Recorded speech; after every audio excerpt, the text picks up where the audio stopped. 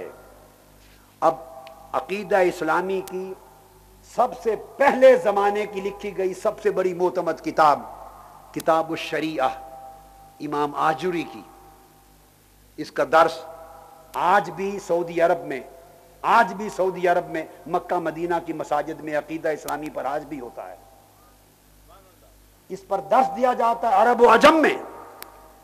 وہ کتاب الشریعہ امام آجری کی، اس کتاب کی حدیث نمبر 949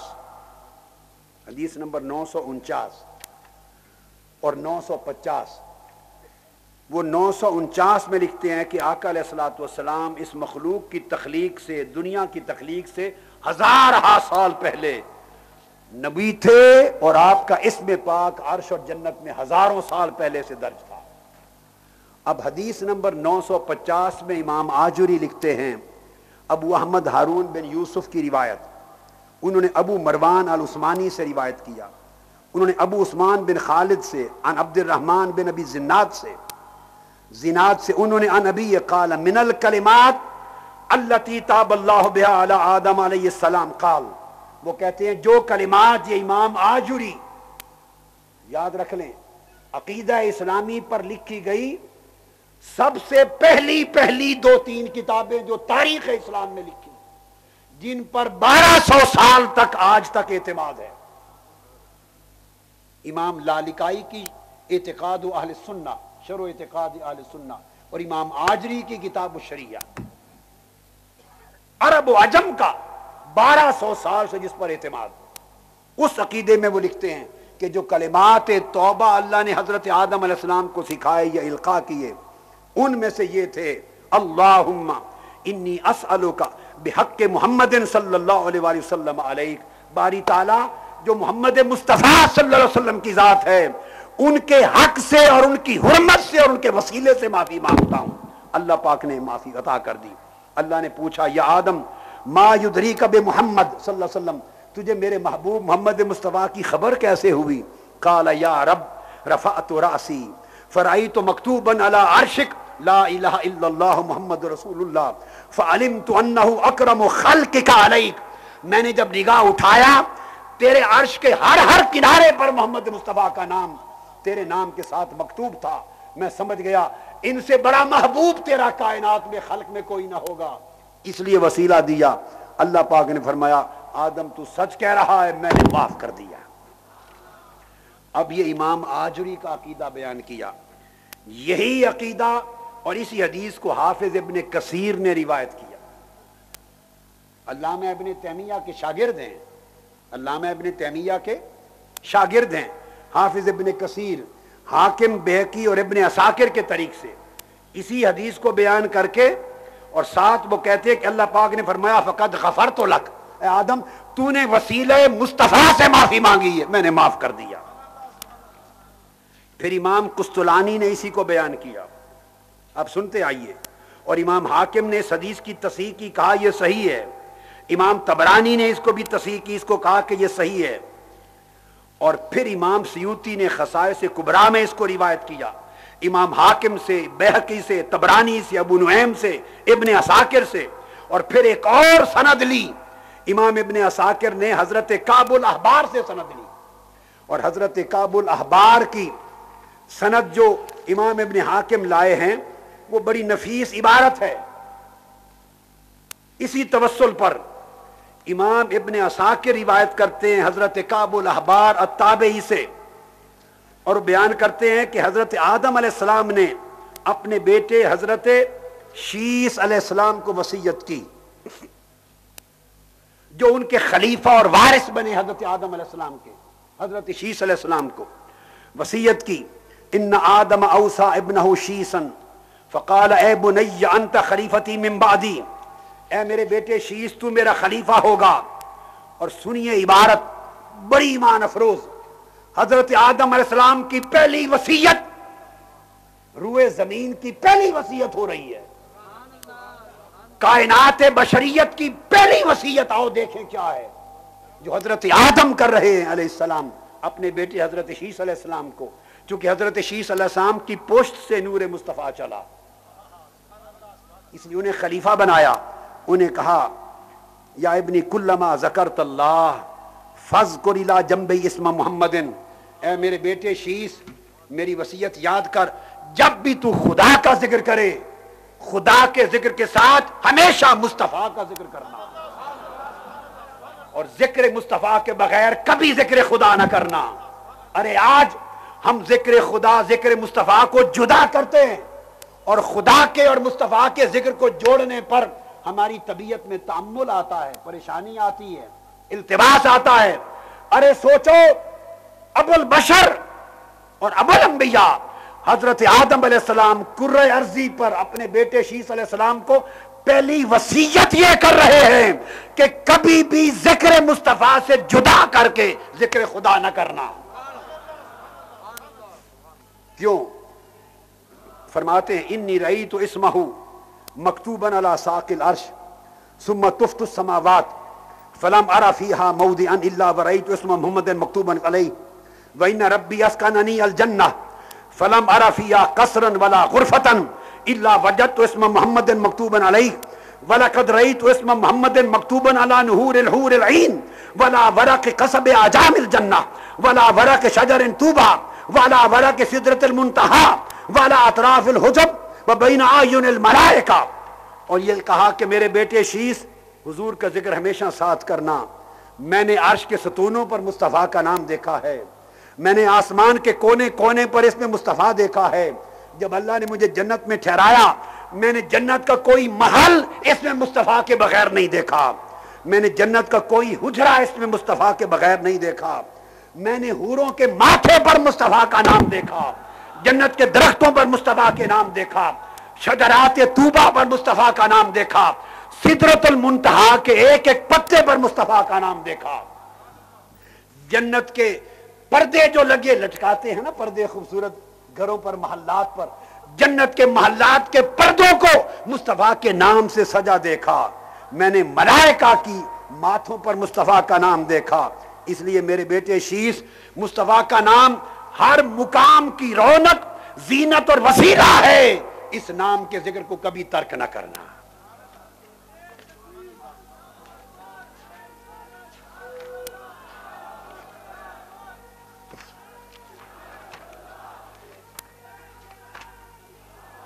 اب میں جو عرض کر رہا تھا، علامہ ابن تیمیہ کے جو دو حوالے میں نے دیے، اب دو حوالوں کے بعد علامہ ابن تیمیہ نے اپنا فیصلہ بھی لکھا ہے۔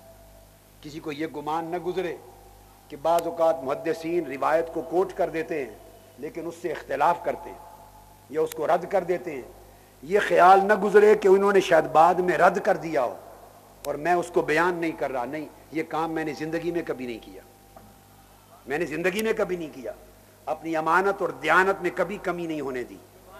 علامہ ابن تیمیہ لکھتے ہیں اس مقام پر مجموع الفتاوی، اور یہ کتاب جس کے پاس اویلیبل نہ ہو، بہت بڑا کوئی 40 جلدوں 50 جلدوں کا فتاوی ہے مجموع الفتاوی، نہ ہو تو گھر جا کے کمپیوٹر کھول کے دیکھیں، کمپیوٹر کا مکتبہ عربی کتب کا، اس میں بھی دیکھیں، اس کی جلد 2 صفحہ 151، اور علامہ ابن تیمیہ کا مجموعۃ الرسائل والمسائل فی العرش، اس کی جلد 4 صفحہ 11، 2 مقامات پر مجموع الفتاوی ابن تیمیہ کا درج ہے، اور وہ اس کے تحت لکھتے ہیں وقد روی ان اللہ کتب اسمہ علی العرش وعلی ما فی الجنۃ من الابواب والقباب علامہ ابن تیمیہ کہتے ہیں کہ یہ روایت کیا گیا ہے کہ جنت کے ہر دروازے اور ہر قبے پر مصطفیٰ کا نام درج ہے. اس کو میسرۃ الفجر کی روایت کو بیان کر کے پوری حدیث بیان کرتے ہیں کہ آدم علیہ السلام کی سفارش اور توبہ حضور کے صدقے سے قبول ہوئی. پھر متصلاً بعد امام ابو نعیم کی کتاب دلائل نبوت کو کوٹ کرتے ہیں اور سیدنا فاروق اعظم کی حدیث لما اصاب آدم الخطیئۃ رفع راسہ وقال یا رب بحق محمد اللہ غفرت لی، کہ آدم علیہ السلام نے عرض کیا باری تعالیٰ وسیلہ مصطفیٰ سے مجھے معاف کر دے. پھر پورا واقعہ لائے ہیں اور واقعہ لا کر آگے اینڈ کرتے ہیں فقال نعم قد غفرت لک، ہاں آدم میں نے تمہیں معاف کر دیا. وہ آخر الانبیاء من ذریتک ولولاہ ما خلقتک، اگر محمد نہ ہوتے تو تمہیں پیدا نہ کرتا. یہاں تک تو علامہ ابن تیمیہ کا مضمون تھا. اب اینڈ پر ایک جملہ اپنے فیصلے کا دیتے ہیں، وہ سن لے. وہ کہتے ہیں فہذا الحدیث یؤید الذی قبلہ، یہ حدیث جو میں نے اب بیان کی یہ اس سے پہلے بیان کی گئی حدیث کی تائید کرتی ہے. وہما قد تفسیر للاحادیث الصحیحہ، اور یہ دونوں مل کر ان کا درجہ یہ ہو جاتا ہے احادیث صحیحہ کی طرح، جس طرح تفسیر کر رہی ہو ایک حدیث دوسری حدیث کی. ابن تیمیہ نے احادیث صحیحہ کی مثال دے کر ان دو حدیثوں کو حدیث کی تفسیر کا مقبول درجہ دے دیا، محدثانہ اصول بیان کر دیا انہوں نے. تو یہ آدم علیہ السلام کا توبہ کرنا آقا علیہ الصلوۃ والسلام کے وسیلہ سے حبوط علی الارض کے بعد، اور یہ وجہ تھی، میں آپ کو ایک نکتہ بیان کرا، اہل ہند ہو، آپ لوگ اہل ہند ہیں. جب آقا علیہ السلام دنیا میں آئے تو زمین پر اجنبیت تھی. یہ بائی دی وے موضوع سے ہٹ کر ایک جملہ کہنا چاہتا ہوں، آگے چل رہا ہوں. زمین پر اجنبیت تھی اور اجنبیت کو دور کرنے کے لیے بھی اس میں مصطفیٰ پہنچا. اور آپ حیران ہوں گے جو میں حدیث کوٹ کرنا چاہتا ہوں، اور وہ حدیث ہندوستان سے متعلق ہے. خدا جانے سرزمین مکہ بھی تھی، سرزمین شام بھی تھی، سرزمین عراق بھی تھی، سرزمین مصر بھی تھی، عرب و عجم کے سب بلاد تھے. یہ اللہ جانے راز کیا تھا. آدم علیہ السلام کو اتارنا ہی تھا تو بھی شہر مکہ میں بھی اتارا جا سکتا تھا، اتارا ہندوستان میں.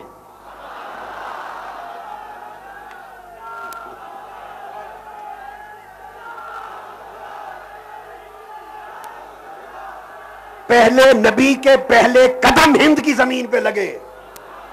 اللہ کو معلوم تھا کہ قیامت تک یہاں میرے مصطفیٰ کے عاشق رہیں گے.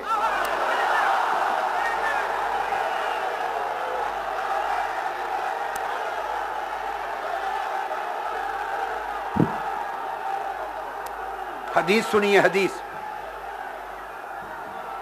سنیے، گرم دے دو گرم. حضرت ابو ہریرہ رضی اللہ تعالیٰ عنہ روایت کرتے ہیں. کون؟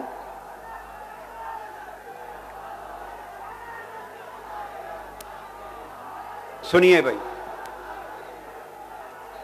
آپ کا جوش ختم نہیں ہو رہا، میرا وقت ختم ہو رہا ہے. آج جوش کو کنٹرول کریں. جب گفتگو ختم کر لوں گا پھر جی بھر کے جوش کا مظاہرہ کرتے رہیں. 2-4-5 منٹ دے دوں گا آپ کو. سنیے حدیث. ابو ہریرہ رضی اللہ تعالیٰ عنہ حدیث کے راوی ہیں اور حدیث کی روایت کی ہے امام ابو نعیم نے حلیۃ الاولیاء میں، جلد 5 صفحہ 107. اور امام دیلمی نے روایت کی ہے، امام دیلمی نے مسند الفردوس میں جلد 4 صفحہ 271، حدیث نمبر 6798. اور اہل پاکستان خفا نہ ہو جائیں، یہ نہ کہیں کہ حدیث ہندوستان والوں کو جا کے ہند میں حیدرآباد دکن میں سنائی ہے. بھائی جب آدم علیہ السلام اترے اس وقت پاکستان نہیں تھا مگر ہند تھا، تو پاکستان بھی ہند کا حصہ تھا، پاکستان بھی اسی ہندوستان کا حصہ تھا. جب ہند کی بات ہو رہی ہے تو وہ پاکستان کو بھی شامل ہے. ایسے حاجی عبدالرؤوف صاحب کیوں نہ ناراض نہ ہو جائیں کہ میں کیوں ٹی وی پر یہ نشر نہیں کرتا کہ کوئی پاکستان کا نام نہیں لیا، صرف ہندوستان کا نام لیا. بھلے اس وقت پاکستان بھی ہند کا حصہ تھا اور امام دہلوی نے مسند الفردوس میں حدیث نمبر 6798 اور امام ابن عساکر نے اپنی تاریخ میں جلد 7 صفحہ 437 حدیث سیدنا ابو ہریرہ رضی اللہ تعالیٰ عنہ روایت کرتے ہیں، قال قال رسول اللہ صلی اللہ علیہ وآلہ وسلم، آقا علیہ السلام نے فرمایا، ہم اگر ہند والوں سے اور حیدرآباد دکن والوں سے اور بنگلور والوں سے اور بامبے والوں سے اور دہلی والوں سے اور بھوج والوں سے اور کچھ والوں سے اور بروڑا والوں سے ہم جب ہر ایک سے محبت کرتے ہیں تو یوں ہی نہیں کرتے، اس کے پیچھے ایک راز ہے۔ وہ راز یہ ہے کہ آقا علیہ السلام نے فرمایا، نازل آدم بالہند، کہ آدم علیہ السلام ہند کی سرزمین پہ نازل ہوئے، جنت سے اترے تو ہند پر اتارا، ہندوستان کی زمین پر، واستوحش، اب یہاں کوئی اور مخلوق تو تھی نہیں، انسانی مخلوق، پہلے فرد اترے تھے، تو تھوڑے سے جب آپ اترے تو وحشت اور تنہائی سی محسوس ہوئی، جب تنہائی محسوس ہوئی تو رب کو پھر پیار آ گیا، جنت سے بھیجا بھی خود، اور جب دیکھا کہ میرے محبوب بندے آدم کو ذرا تنہائی کی وحشت ہو رہی ہے تو پھر پیار آ گیا، آواز دی جبرائیل، دوڑ کر آ، فوریا جبرائیل امین کو بلا لیا اور کہا جا، اس کو بھی کلمات سکھائے جبرائیل امین کو، جا میرے آدم کی تنہائی دور کرنے کے لیے یہ آواز دے۔ جبرائیل امین اترے، فنازل جبریل فنادا بالآذان، تو اس حدیث سے پتہ چلا کہ جبرائیل امین بھی سب سے پہلی مرتبہ جب زمین پر اترے تو وہ بھی سرزمین ہند تھی۔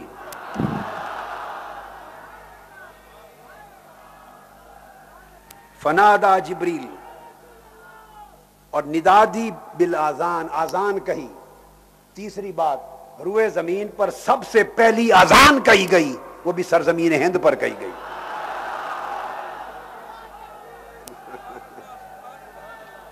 سب سے پہلی اذان یہاں کہی گئی، اللہ اکبر اللہ اکبر، اشہد ان لا الہ الا اللہ مرتین، اشہد ان محمد رسول اللہ۔ جبرائیل امین نے اذان کہہ کر اشہد ان محمد رسول اللہ کہا، اور وحشت دور کرنے کے لیے عرض کیا حضرت آدم علیہ السلام کو کہ باری تعالیٰ نے فرمایا ھذا آخر ولدک من الانبیاء، انبیاء کے آخری نبی محمد مصطفیٰ ہوں گے آپ کی اولاد سے۔ تو آپ کی وحشت دور ہو گئی، آپ کی وحشت دور ہو گئی۔ تو میں عرض کر رہا تھا کہ آقا علیہ الصلوۃ والسلام کی ولادت سے پہلے حضور علیہ السلام کا وسیلہ، سیدنا فاروق اعظم نے تو کہا حضور کا وسیلہ ہوا کرتا تھا، کب سے؟ حضرت آدم کے نزول علی الارض کے وقت سے وسیلہ مصطفیٰ تھا۔ پھر آقا علیہ السلام ابھی پیدا نہ ہوئے تھے، بنی اسرائیل وسیلہ مصطفیٰ سے دعا کیا کرتے تھے اور ان کو فتح ملتی تھی۔ اب بخاری شریف کی اس حدیث کی تائید، بخاری شریف کی اس حدیث کی تائید، اب دلچسپ بات یہ ہے قرآن مجید سے لے رہے ہیں، توجہ سے سنیے، قرآن مجید سے تائید لے رہے ہیں، اور میں کوٹ کر رہا ہوں امام طبرانی کی التفسیر الکبیر، آیت ہے قرآن مجید کی سورہ بقرہ کی آیت نمبر 92 سورہ بقرہ کی، الفاظ ہیں وَكَانُوا مِن قَبْلُ يَسْتَفْتِحُونَ عَلَى الَّذِينَ كَفَرُوا فَلَمَّا جَاءَهُم مَّا عَرَفُوا كَفَرُوا بِهِ، کہ یہ بنی اسرائیل اہل کتاب حضور علیہ السلام کی ولادت سے صدیوں پہلے میرے مصطفیٰ کے نام کے وسیلے سے کفار پہ فتح یابی مانگتے تھے، حضور کے وسیلے سے جنگوں میں فتح یابی ہوتی تھی، آقا کا توسل حضور کی ولادت سے پہلے بھی جاری تھا۔ اب اس کو امام طبرانی اپنی تفسیر التفسیر الکبیر میں روایت کرتے ہیں، اس آیت کریمہ کے تحت سورہ بقرہ کی اس جلد میں صفحہ نمبر 206 جلد اول، امام طبرانی کی تفسیر، وہ فرماتے ہیں اس آیت میں بنی اسرائیل کیسے فتح یابی مانگتے تھے وسیلہ محمد مصطفیٰ سے صلی اللہ علیہ وسلم۔ اب امام طبرانی کی تفسیر دے رہا ہوں قرآن مجید کی آیت کی شرح میں.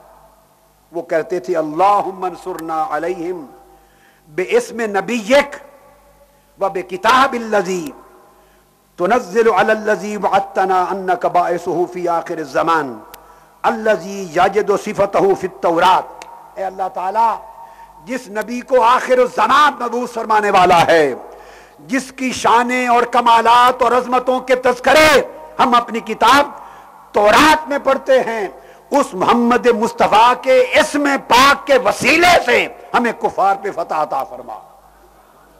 یہ قرآن مجید نے کہا وَكَانُوا مِن قَبْلُ يَسْتَفْتِحُونَ عَلَى الَّذِينَ كَفَرُوا کہ مصطفیٰ آپ کے آنے سے پہلے ان لوگوں کا عقیدہ آپ پر، آپ کی عظمت پر، آپ کے وسیلے پر، آپ کے معجزات پر، آپ کی کرامتوں پر، آپ کے اوصاف پر، آپ کے کمالات پر، آپ کی برکات پر اتنا تھا کہ جب آپ نہیں آئے تھے تب آپ کے نام کے وسیلے سے مجھ سے فتح مانگتے تھے اور میں فتح عطا کرتا تھا. جب آپ آ گئے تو حسد میں مبتلا ہو کے آپ ہی کے منکر ہو گئے. یہ قرآن مجید کی آیت ہے. تو اس آیت نے حضور کی ولادت سے پہلے حضور کا وسیلہ ثابت کر دیا قرآن نے، ولادت سے پہلے. اور امام طبرانی کو میں نے یہاں پر کوٹ کیا. اب اسی طرح امام ابن ابی حاتم رازی، میں متقدمین کی بات کر رہا ہوں ابھی، بعد کے مفسرین کی نہیں. امام ابن ابی حاتم رازی آج سے 1100 سال پہلے کے امام، ان کی تفسیر اس میں بھی وہ یہی بیان کرتے ہیں. حضرت اکرمہ سے روایت کرتے ہیں تابعی، اور حضرت سعید ابن جبیر تابعی سے روایت کرتے ہیں، اور وہ دونوں حضرت عبداللہ ابن عباس سے روایت کرتے ہیں. حضور کے صحابی حضرت عبداللہ ابن عباس راوی، اور وہ فرماتے ہیں ان یہودا کانوا یستفتحون علی الاوس والخزرج برسول اللہ صلی اللہ علیہ وآلہ وسلم قبل مبعثہ، کہ یہود اوس اور خزرج پر، یہود قبائل وسیلہ مصطفیٰ دے کر حضور کی بعثت سے پہلے فتح یابی حاصل کیا کرتے تھے. اور جب آقا علیہ السلام آ گئے اور حضور علیہ السلام کے وہ منکر ہو گئے حسد کرتے ہوئے، تو حضرت معاذ ابن جبل نے ان کو پکڑ لیا. یہ امام ابن ابی حاتم رازی روایت کر رہے ہیں. حضرت معاذ ابن جبل نے پکڑا، حضرت بشر بن البراء نے ان کو پکڑا، حضرت داؤد بن سلمہ نے پکڑا، اور یہود کے اس گروہ کو خطاب کیا اور کہا یا معشر یہود اتقوا اللہ واسلموا فقد کنتم تستفتحون علینا بمحمد صلی اللہ علیہ وآلہ وسلم ونحن اہل شرک. ہم مشرک تھے اس وقت، ہم کافر تھے، ابھی رسول پاک کی بعثت نہ ہوئی تھی، ہم نہ جانتے تھے ان کی آمد کو، تم جانتے تھے تورات میں پڑھ کر. خدا کا خوف کرو، ان کی آمد سے پہلے تم رسول پاک کا وسیلہ پیش کر کے فتح یابی مانگتے تھے اور ہم پہ فتح یاب ہوتے تھے.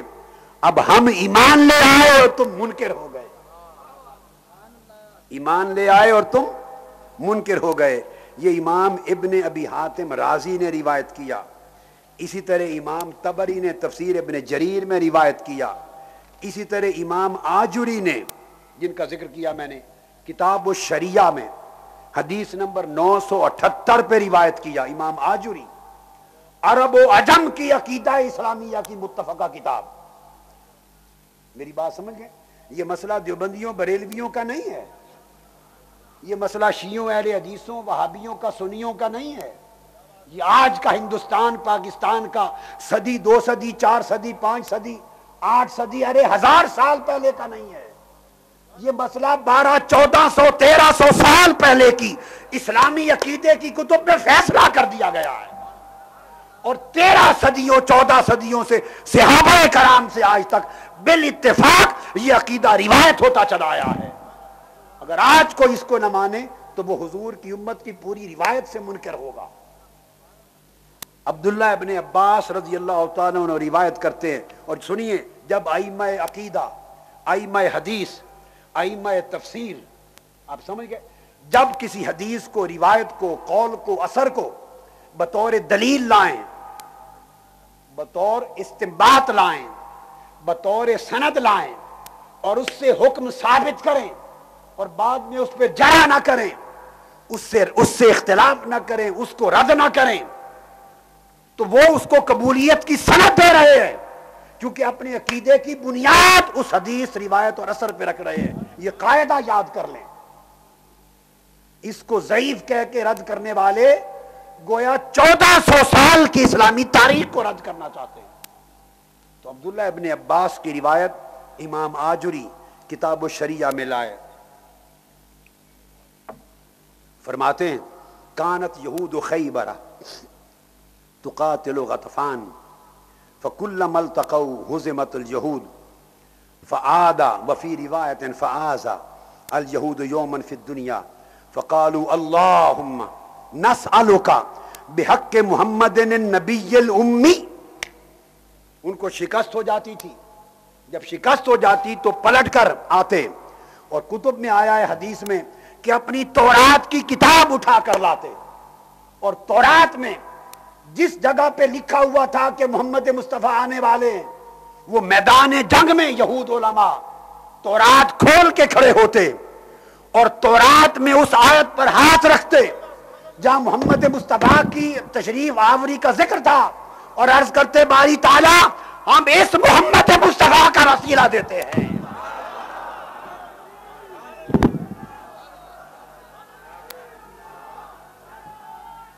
اے باری تعالیٰ ہم تیری بارگاہ میں اس ہستی محمد مصطفیٰ کا وسیلہ دیتے ہیں جن کا ذکر تو نے ہماری کتاب تورات میں نازل کیا، اور ہم انگلی اس نام پہ رکھ کے کھڑے ہیں، ان کے وسیلے سے فتح عطا فرما۔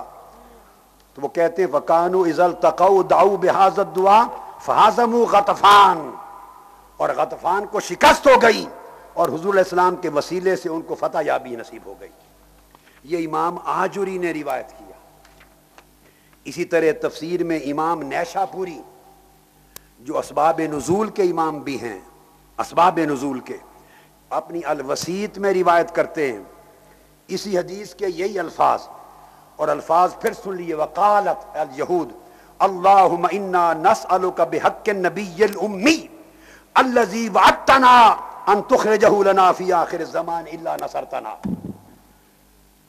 واضح وسیلہ کی دعا کرتے تھے، اور سن لیجئے 1200 سال میں جتنے مفسرین آئے قرآن مجید کی اس آیت کریمہ کے تحت، ہر مفسر 1200-1300 سال سے یہود کی یہی دعائے وسیلہ نقل کرتا چلا آیا، اور اس کو کسی نے آج کے دن تک رد نہیں کیا۔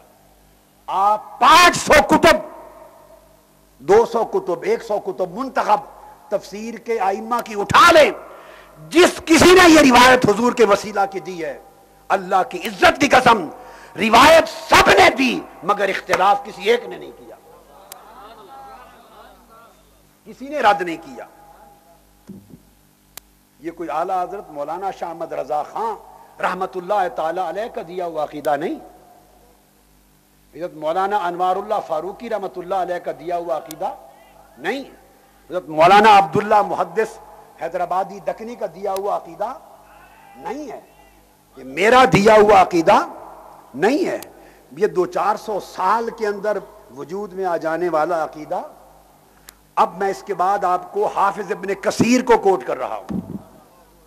حافظ ابن کثیر آپ کو معلوم ہے آج بھی عرب میں مکہ معظمہ، مدینہ طیبہ، حرم مکہ، حرم مدینہ، مکہ یونیورسٹی، مدینہ یونیورسٹی، عرب و عجم میں تفسیر سبقاً پڑھانے والی درسی کتاب ہے حافظ ابن کثیر کی تفسیر، اور وہ علامہ ابن تیمیہ کے شاگرد ہیں، علامہ ابن القیم اور ابن کثیر۔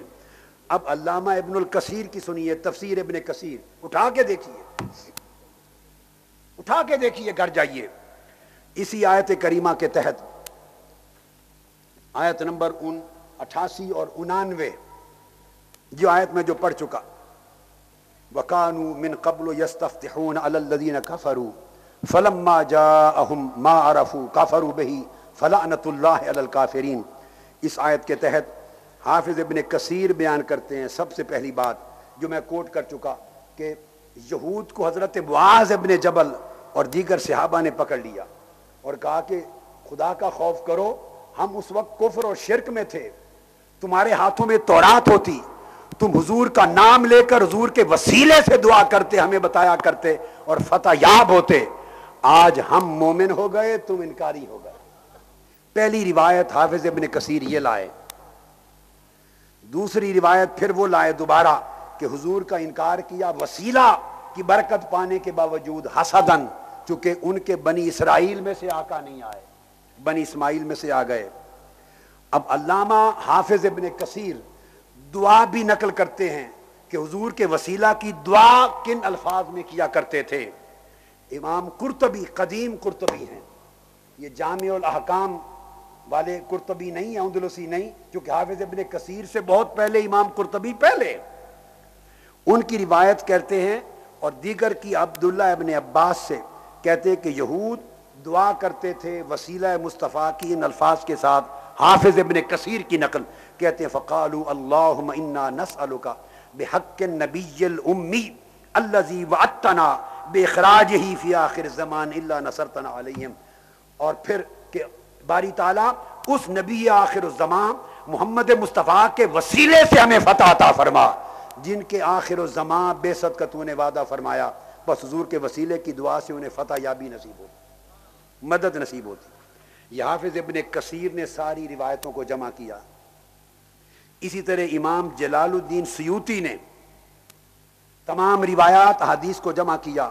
ابو نعیم نے دلائل میں بیان کیا حضرت عطا کے طریق سے، اور حضرت دحاق کے طریق سے عبداللہ ابن عباس کی یہی دعا، اللہم انا نستنصرک بحق النبی الامی الا نصرتنا علیہم فینصرون۔ پھر ابو نعیم نے الدلائل میں حضرت کلبی کے طریق سے، انہوں نے ابو صالح، انہوں نے عبداللہ ابن عباس کے طریق سے یہ روایت کیا۔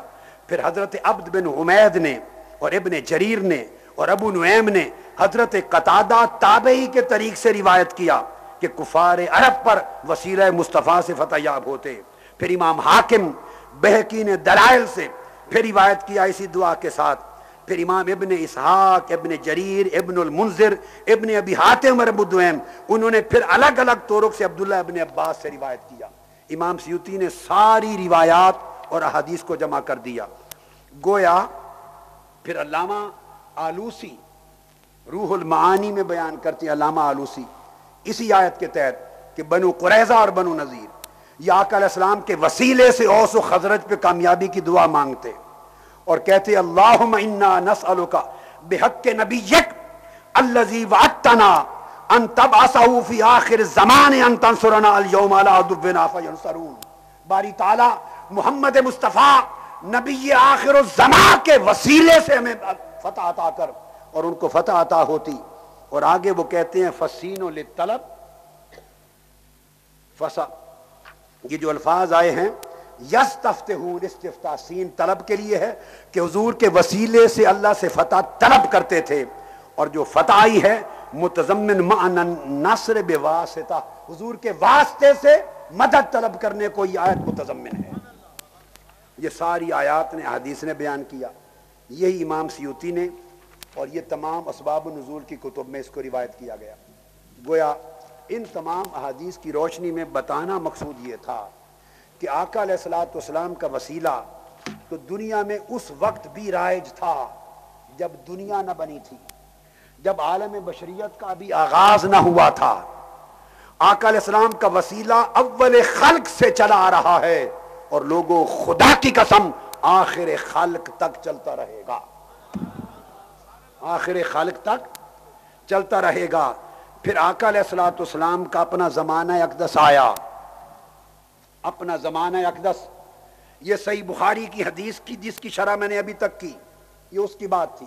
اب اس کے ساتھ صحیح مسلم کو ملاتا ہوں، صحیح مسلم کو آقا علیہ الصلوۃ والسلام خود تعلیم دیتے صحابہ کرام کو کہ مانگ لو مجھ سے جو مانگنا ہے۔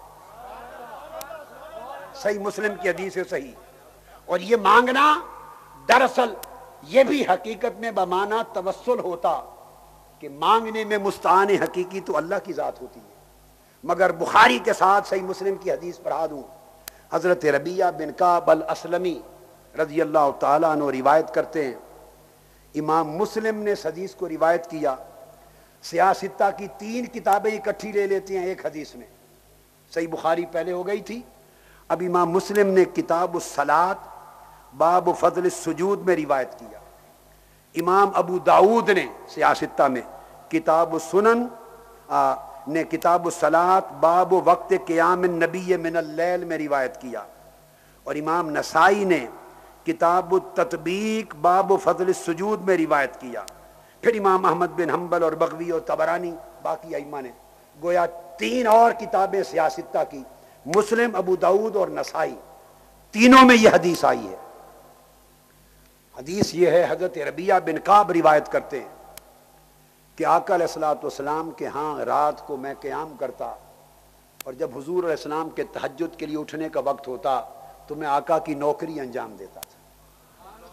میں آقا کی نوکری انجام دیتا، یعنی آقا کے لیے لوٹے بھرتا پانی کے، حضور کے جوڑے اٹھاتا، میرے آقا علیہ الصلوۃ والسلام کے لیے مصلی بچھاتا، طہارت کے لیے جاتے تو پانی بھر کے دیتا، واپس آتے تو وضو کا پانی بھر کے رکھ دیتا، جوڑے اتار کے جاتے تو اٹھا لیتا، آتے تو اٹھا پہنا دیتا، مصلی بچھا دیتا، جو حاجتیں رات کے قیام کی ہوتی میں نوکری کرتا، پوری کرتا.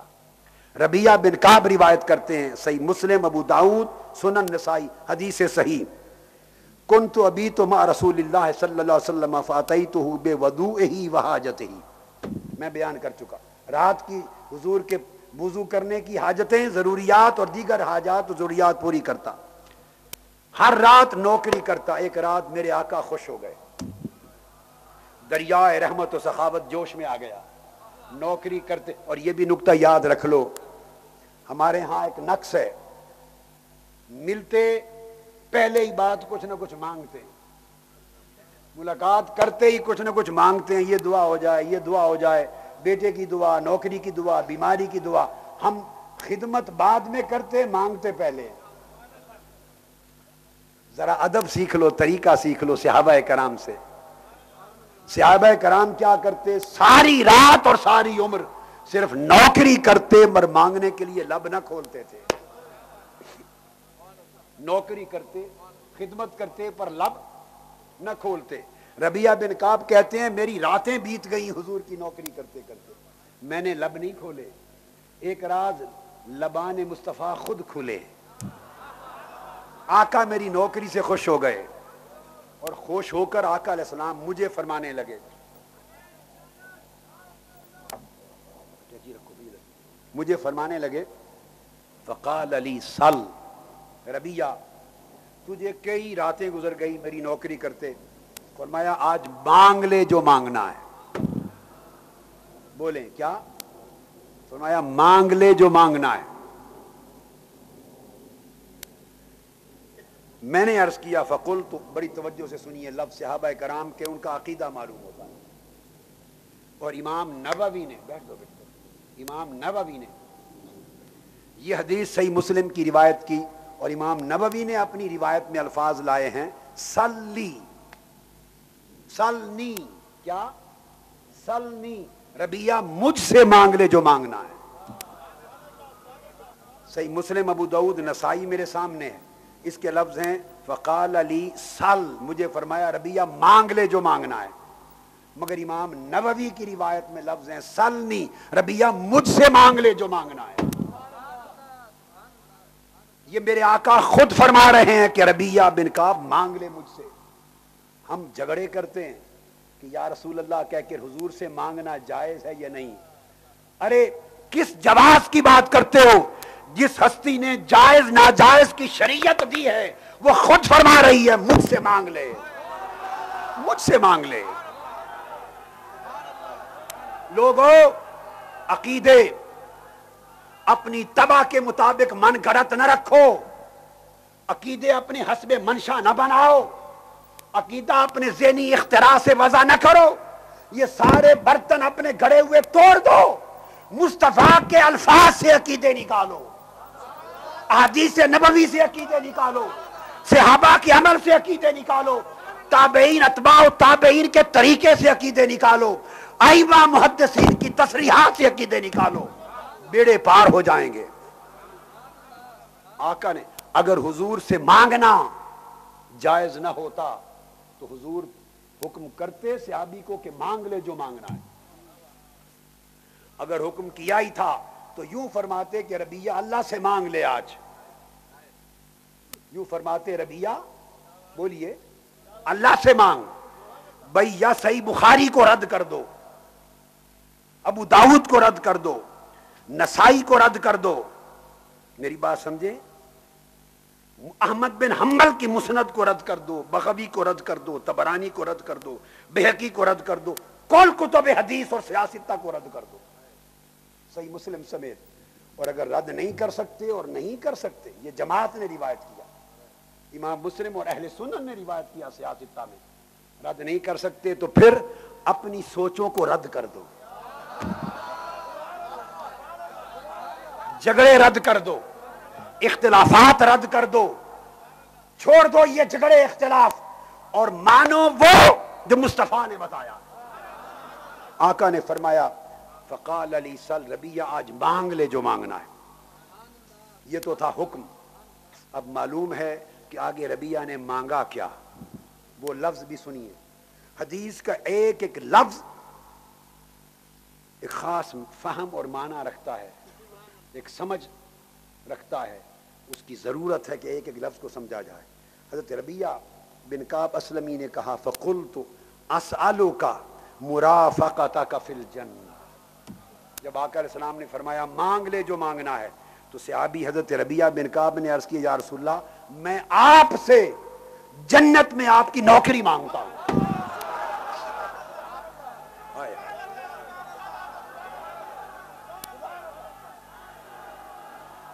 یہاں بڑے غور سے دیکھیے حدیث کے لفظ صحیح مسلم کے.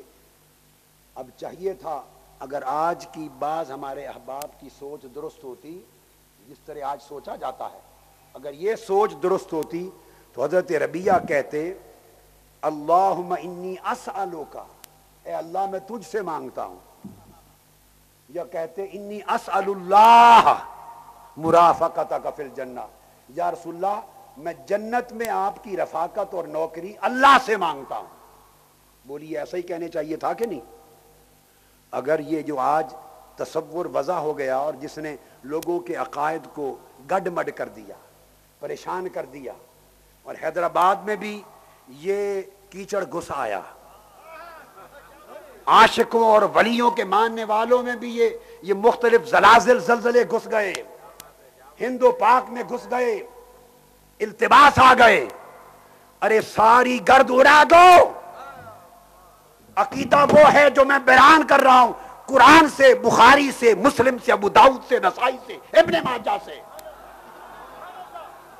اور ائمہ محدثین کی تصریحات سے.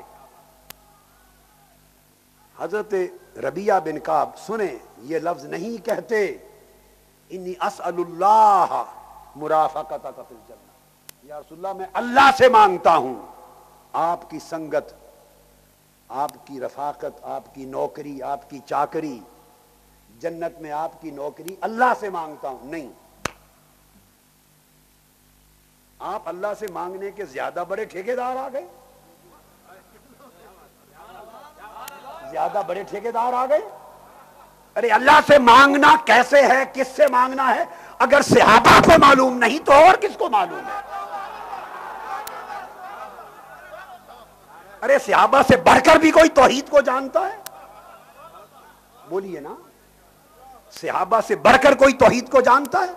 اور جو دعویٰ کرتا ہے کہ میرا فہم توحید میں صحابہ سے بڑھ کر ہے, میں اس کے فہم پر 100 جوتے مارتا ہوں.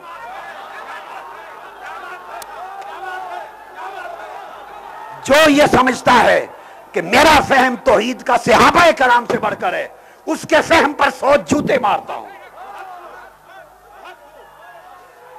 ارے صحابہ کرام سے بڑھ کر توحید کی معرفت ہے کسی کو؟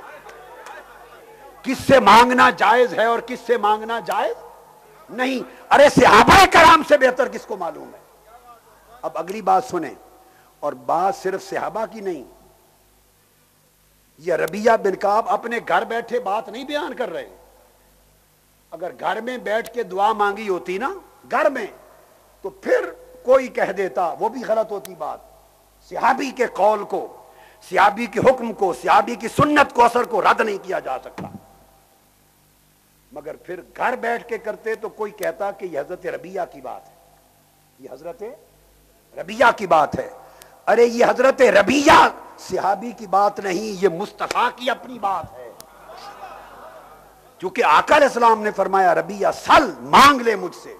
حضور سامنے کھڑے ہیں، رات کا اندھیرا ہے، آقا کا گھر ہے، میرے آقا علیہ السلام اور ربیہ بن کعب آمنے سامنے کھڑے ہیں، وضو کروا چکے ہیں، مصلی بچھا چکے ہیں، نوکری کر چکے ہیں، حضور خوش ہو گئے ہیں اور خوش ہو کے فرما رہے ہیں ربیہ مانگ لے، آج دریائے رحمت ہمارا جوش میں ہے۔ حضور کے سامنے کھڑے ہو کے آقا کی بارگاہ میں بالمشافہ عرض کر رہے ہیں، فَقُلْتُ أَسْأَلُكَ مُرَافَقَتَكَ فِي الْجَنَّةِ، یا رسول اللہ میں آپ سے جنت مانگتا ہوں۔ کیا مانگتا ہوں؟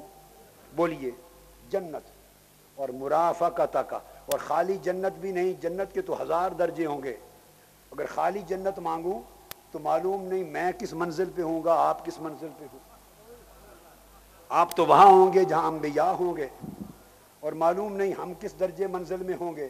تو جنت بھی مانگتا ہوں، اور جنت کا وہ درجہ جہاں آپ ہوں گے وہیں میرا گھر ہو،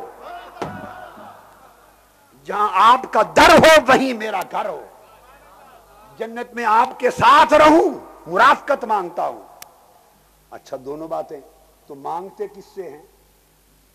اب آخری بات، آقا کے سامنے کھڑے ہیں اور یا رسول اللہ انی اسألوک، مانگتا بھی آپ سے ہوں، جنت لینی بھی آپ سے ہے، اور جنت میں آپ کی نوکری بھی آپ سے لینی، آپ سے مانگتا ہوں۔ اب اگر رسول پاک سے مانگنا، سوال کرنا، استمداد کرنا، استعانت کرنا، سوال و طلب رسول پاک سے اگر جائز نہ ہوتا تو ارے تاجدار کائنات سے بڑھ کر توحید سمجھانے والے آ گئے ہو۔ حضور پہلا جملہ بولتے ربیہ توبہ کر، اللہ کے سوا کسی اور سے نہیں مانگتے، پہلا جملہ میرے آقا کا ہوتا، روک دیتے ربیہ اپنے الفاظ کو تبدیل کر، انی اسالو کا مجھ سے مانگنا مت کہہ، بلکہ کہہ کہ اللہ سے مانگتا ہوں۔ حضور روک دیتے، حضور نے فرمایا مانگ۔ حضرت ربیہ نے عرض کیا رسول اللہ آپ سے جنت مانگتا ہوں، اور آقا علیہ السلام نے روکا نہیں، تو پتا چلا جنت مانگنا رسول پاک سے حضور کی سنت کے تحت حکم ہو گیا، حضور نے اسے شریعت بنا دیا۔ جب منع نہیں کیا تو حضور سے جنت کا مانگنا یہ شریعت ہو گئی، یہ اسلام ہو گیا، یہ ایمان ہو گیا، یہ سنت صحابہ ہو گئی، اور حضور چونکہ اس پر خاموش رہے، رد نہیں کیا، تو سنت تقریری مصطفیٰ کی ہو گئی۔ انی اسألک مرافقتک فی الجنہ، آپ سے مانگتا ہوں اور جنت میں آپ کی نوکری مانگتا ہوں۔ یہ دراصل جب حضور سے مانگا جاتا ہے، میں پھر دوہرا رہا ہوں، وہ بمانا توسل ہوتا ہے، بمانا توسل ہوتا ہے، مستعان حقیقی اس وقت بھی اللہ ہی ہوتا ہے، اللہ ہی ہوتا ہے، مگر مانگنے میں خطاب آقا علیہ السلام سے براہ راست کرنا جائز ہے۔ جیسے وہاں مدینہ میں ربیہ بن کعب خطاب کر کے مانگ سکتے ہیں، ویسے تاجدار کائنات سے آپ حیدرآباد دکن میں بیٹھے بھی مانگ سکتے ہیں۔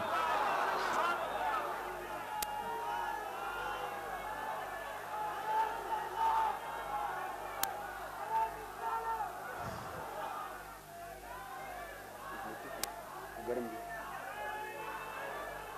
گرم گرم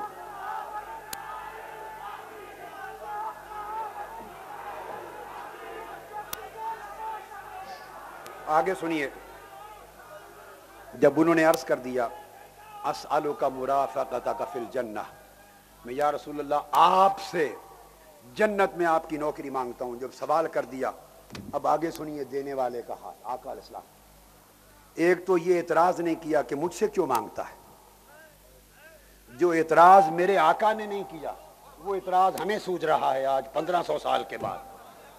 کیا ہماری سوچ ٹھیک تو ہے؟ دماغ ٹھیک ہے ہمارا؟ یا ہاسپٹل جانا چاہیے ایسا کہنے کے بعد؟ جو بات آقا نے منع نہیں کی ہم منع کر رہے ہیں، استغفر اللہ العظیم۔ اور پھر جب عرض کر دیا آپ سے جنت میں آپ کی نوکری اور چاکری مانگتا ہوں، تو میرے آقا نے معلوم ہے کیا فرمایا، اَوَ غَيْرَ ذَلِكَ،